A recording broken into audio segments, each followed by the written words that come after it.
በመካከለኛው ምስራቅ ውስጥ ያለው ጦርነት በድንገት አዲስ መልክ ይዞ ቀጥሏል። በአሜሪካው ፕሬዝዳንት ዶናልድ ትራምፕ የተሰጠው አስደንጋጭ መግለጫ ዓለምን እያነጋገረ ይገኛል። ፕሬዝዳንቱ ጦርነት ካሸነፈን በኋላ ድጋፍ አንፈልግም በማለት ከዚህ በፊት ከተሰሙ መግለጫዎች በተለየ መልኩ አዲስ አቅጣጫ አሳይቷል። እንደ ፕሬዝዳንቱ ገለጻ አሜሪካና እስራኤል በኢራን ላይ የጀመሩት ዘመቻ በፍጥነት እየተጠናቀቀ ነው፣ እናም በአጭር ጊዜ ውስጥ ታላቅ ውጤት እንደተገኘ ተናግሯል። ፕሬዝዳንቱ በተለይም በባህር ላይ የተካሄደው ውጊያ በመጥቀስ ኢራን ከፍተኛ ጉዳት እንደደረሰባት አስታውቋል። በ6 ቀናት ውስጥ 42 የኢራን የባህር መርከቦች መመታታቸውን በመግለጽ አሁን የኢራን ባህር ኃይል በባህር ውስጥ ሰምጦ እንዳለ ነው ሲሉ ተናግሯል። ይህ መግለጫ በዓለም አቀፍ ዲፕሎማሲ ውስጥ አዲስ ውይይት አስነስቷል። በተለይም ዩናይትድ ኪንግደም ወደ ባህረ ሰላጤው የጦር መርከቦች ለመላክ የወሰነችው ውሳኔ በዋሽንግተን በኩል በደስታ አልተቀበሉትም። ፕሬዝዳንት ዶናልድ ትራምፕ በግልጽ ቃል ውሳኔ ዘግይቶ የመጣ ውሳኔ መሆኑን ገልጸው ድጋፉን ከእንግዲህ በኋላ እንደማይፈልጉ አስታውቋል። በሌላ በኩል ጦርነቱ በመሬት በአየር ላይ እየቀጠለ ነው። እስራኤል በኢራን ውስጥ በቴህራንና በሌሎች ዋና ከተሞች ላይ አዲስ የጥቃት ማዕበል መክፈቷን አስታውቃለች። እንደ ሪፖርቶቹ ጥቃቱ በነዳጅ ማጣሪያዎችና በወታደራዊ መሰረተ ልማቶች ላይ ያተኮረ ሲሆን በቴህራን ሰማይ ላይ ከፍተኛ ጭስ መታየቱ ተዘግቧል። ኢራን ከዚህ በፊት ጦርነት አልተሸነፍኩም ስትል ተናግራለች። ከኢራን በኩል የሚሳኤልና የድሮን ጥቃቶች በእስራኤልና በባህረ ሰላጤው ሀገራት ላይ እንደሚቀጥል ተናግሯል። እንዲሁም የኢራን ከፍተኛ የደህንነት አማካሪ አሜሪካና እስራኤል ከባድ ዋጋ ይከፍላሉ በማለት አስጠንቅቋል። ነገር ግን ፕሬዝዳንት ዶናልድ ትራምፕ ይዛቻ በፍጹም አልተቀበሉትም። እንዲያውም ኢራን አሁን ተሸንፋለች በማለት የጦርነቱን አቅጣጫ እንደተለወጠ ተናግሯል። እንግዲህ በመካከለኛው ምስራቅ ያለው ይህ ጦርነት ወዴት እየተጓዘ ነው? እውነት ማን እያሸነፈ ነው? ይህ ግጭት ወደ ሌሎች ሀገራት ይስፋፋ ይሆን? በዚህ መረጃ ውስጥ የተከሰቱ አዳዲስ ክስተቶች፣ የመሪዎቹ መግለጫና በመካከለኛው ምስራቅ የሚቀጥለው አዲስ እውነታ በዝርዝር ታደምጡታላችሁ። ወደ መረጃው አለፍን።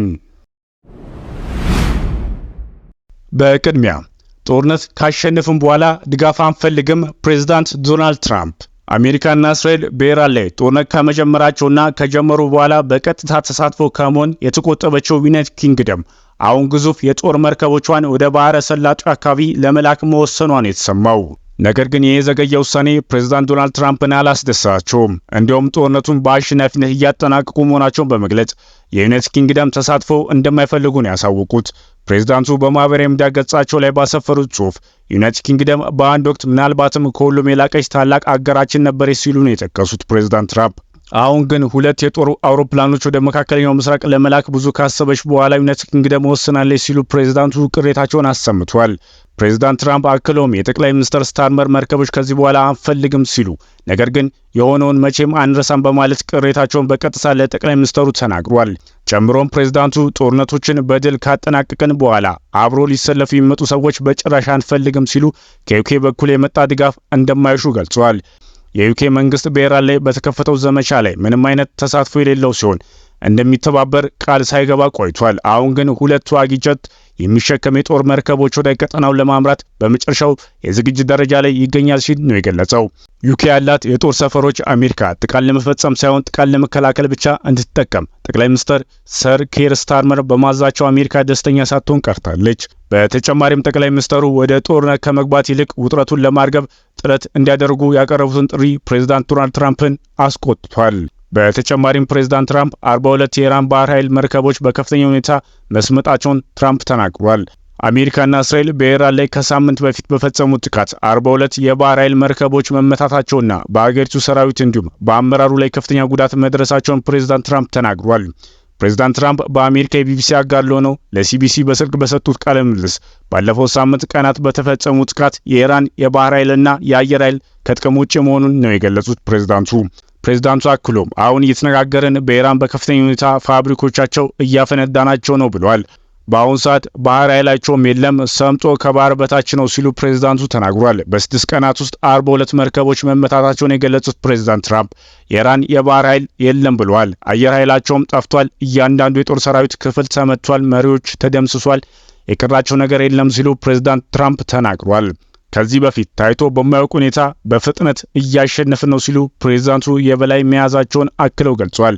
ነገር ግን ጦርነት በቀጠለበት በአሁኑ ወቅት ኢራን በእስራኤልና በሌሎች የመካከለኛው ምስራቅ ሀገራት ላይ ያልተቋረጠ የድሮንና የሚሳኤል ጥቃት እየፈጸመች ይገኛል።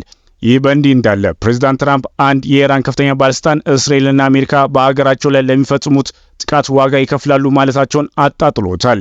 የኢራን ከፍተኛ የብሔራዊ ደህንነት አማካሪ የሆኑት አሊ በማህበራዊ ሚዲያ ባሰፈሩት መልእክት በአገራቸው ላይ ጥቃት የፈጸሙት ሀገራት በከፍተኛ ሁኔታ ዋጋ ይከፍላሉ ብለው ነበር። ፕሬዝዳንት ትራምፕ የኢራን ባለስልጣናት ምን እያለ እንደሆነና እሱ ራሱ ማን እንደሆነ አላውቅም ሲሉ ተናግሯል። ምንም አያሳስበኝም፣ ግድም አይሰጠኝም ሲሉ የተናገሩት ፕሬዝዳንት ትራምፕ ከዚህ በኋላ ኢራን ዋጋ ቢስ ናት፣ ተሸንፈዋል እኮ በማለት ዛቻውን አጣጥሎታል። ፕሬዝዳንቱ በመካከለኛው ምስራቅ አሜሪካ እየተከተለች ያለው ፖሊሲና ስትራቴጂ ላይ ያላቸውን ከፍተኛ መተማመን በመጥቀስ እስካሁን የተከናወነው ተግባር የሚያስደንቅ ተግባር ተፈጽሟል ብሏል። የኢራን ሚሳኤሎች ብትንትናቸው ወጥቷል፣ የቀራቸው የለም ሲሉ ኢራን ላይ ከባድ ጉዳት መድረሱን ፕሬዝዳንት ዶናልድ ትራምፕ ተናግሯል። በተያያዘም እስራኤል በኢራን ላይ ሌላ ዙር ጥቃት ማዕበል መክፈቷን ማስታውቃለች። አሜሪካና እስራኤል በኢራን ላይ የከፈቱት ጦርነት ሁለተኛ ሳምንት በጀመረበት በዛሬው ዕለት እስራኤል በመላው ኢራን ላይ ሌላ ዙር ጥቃት ማዕበል መክፈቷን ሰራዊቱ አስታውቋል። የእስራኤል ጦር በኤክስ ገጹ ላይ እንደገለጸው ጥቃቶች መሰረተ ልማቶች ኢላማ ያደረገ ሲሆን ሌሊት ላይ በዋና ከተማዋ ቴሄራን የሚገኙ ነዳጅ ማጣሪያዎች ተመቷል ብሏል። በአጸፋው ከኢራን በኩል ሚሳኤሎች መተኮሳቸውን የገለጸው የእስራኤል ጦር ጥቃቶች ጉዳት ሳያደርስ ለማክሸፍ ጥረት እያደረጉ መሆኑን አሳውቋል። ሌሊት ላይ እስራኤል በኢራን የነዳጅ ማጣሪያዎች ላይ በፈጸሙት ጥቃት ከባድ ጭስ በከተማው ሰማይ ላይ የፈጠረ ሲሆን አንድ ነዋሪ ጥቃቱ የፈጠረው እሳት ሌሊቱን ቀን አስመስሎት ነበር በማለት የድብደባውን ከፍተኝነት ገልጿል። የኢራን ፕሬዝዳንት ቅዳሜ ዕለት ሰራዊታቸው ጥቃት የፈጸሙባቸው የአካባቢው አገራት ይቅርታ ቢጠይቁም ዛሬ ጥቃቶች ቀጥሏል። የኩዌት መከላከያ ሚኒስቴር እሁድ ጠዋት እንዳሳወቀው ከኢራን በኩል የተወነጨፈ ድሮን ተመቶ ሲወድቅ በስብርባሪዎቹ ሰላማዊ ተቋማት ላይ ጉዳት ደርሷል የሚያሳይ ቪዲዮ እየወጡ ይገኛሉ። ከኩዌት በተጨማሪም በተባበሩት አረብ ኤሚሬትና በሌሎች የባህረ ሰላጤ ሀገራት ላይ ከኢራን በኩል የሚሰነዘሩ ጥቃት መቀጠሉን የሚያመለክት ዘገቦች እየወጡ ነው። በለንደን የኢራን አምባሳደር ዩኬ ወደ ጦርነት እንዳትገባ አስጠንቅቋል። በለንደን የሚገኘው የኢራን አምባሳደር ዩናይትድ ኪንግደም በጦርነት ውስጥ የበለጠ ተሳትፎ እንዳታደርግ አስጠንቅቋል። አምባሳደሩ ሴድ አሊ ሙሳቪ እውለት ከቢቢሲ ጋር ባደረጉት ቃለ ምልልስ አሜሪካና እስራኤል ከኢራን ጋር የጀመሩት ጦርነት ዩኬ የምትቀላቀል ከሆነ አገራቸው ራሷን ላይ መከላከል መብት እንዳላት ተናግሯል። ኢራን የብሪታንያ መንግስትና ሌሎች በድርጊታቸው በጣም ጠንቃቃ ይሆናሉ ብለው እንደሚጠብቁ በመግለጽ አስጠንቅቋል። ዩናይትድ ኪንግደም ለሚፈጽሙት ጥቃት አሜሪካ የጦር ሰፈሮቿን እንድትጠቀም ፈቃድ ሰጥታለች። ነገር ግን በምንም አይነት ቀጥተኛ ጥቃት ላይ እስካሁን አልተሳተፈችም። አምባሳደሩ ዩኬ በዚህ ጥቃት ውስጥ ባትሳተፍ ጥሩ እንደሆነ ተናግረው የብሪታንያ መንግስት እንደ አውሮፓውያን አቆጣጠር በ2003 ኢራቅን ከወረሩበት ጊዜ ትምህርት እንደወሰዱ አምናለሁ ብለዋል አምባሳደሩ። የኢራን ፕሬዝዳንት ቅዳሜ ዕለት የባህረ ሰላጤ ሀገራት ይቅርታ ቢጠይቁም ሙሳቪ አገራቸው ላይ የሚሰነዘር ጥቃት ከቀጠለ የአሜሪካ ጦር ሰፈሮች ማጥቃት እንደምትቀጥል ገለጻ አድርጓል።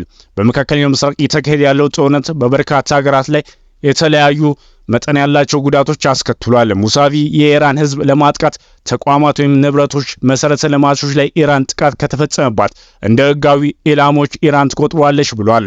አሜሪካና እስራኤል ከኢራን ጋር የጀመሩት ጦርነት ሁለተኛ ሳምንቱን በጀመረበት ጥቂት ሰዓታት ውስጥ ኳታርና የተባበሩት አረብ ኤሚሬት ጨምሮ የባህረ ሰላጤው ሀገራት በኢራን ጥቃት ተፈጽሞባቸዋል።